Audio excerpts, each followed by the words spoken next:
Jeg har valgt at være frivillig, fordi jeg mener, at det er lige så vigtigt, at vi hjælper syge og gamle mennesker videre fra denne verden, som det er vigtigt, at vi tager imod nye babyer, der kommer til denne verden.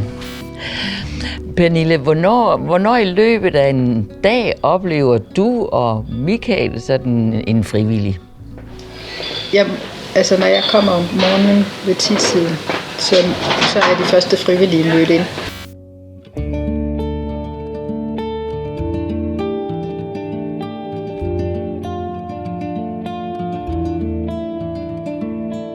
Så er vi på vej ind til Blomsterpigerne. Og Stine, hvad er det lige, du står og arbejder med der? Ja, det her det er en dekoration, der skal op og stå ved receptionen.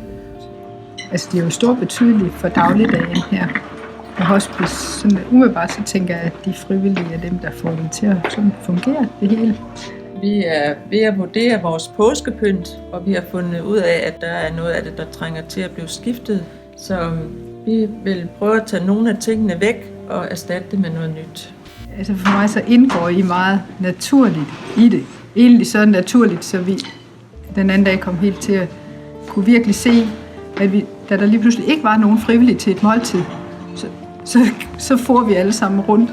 Så var det helt underligt. Jeg synes i hvert fald, det er en rigtig god ting, at man kan være nærværende, så man har mulighed for at tale med patienterne, specielt når vi sidder og spiser. Så synes jeg, at det er rigtig hyggeligt, at man kan tale med patienterne om andet end ligefrem sygdom.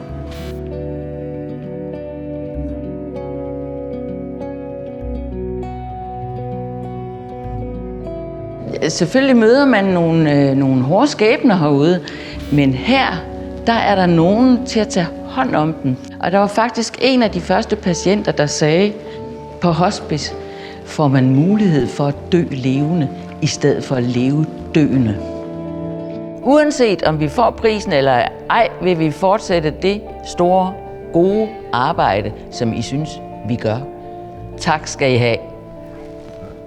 Og jeg siger tak, fordi at du vil medvirke.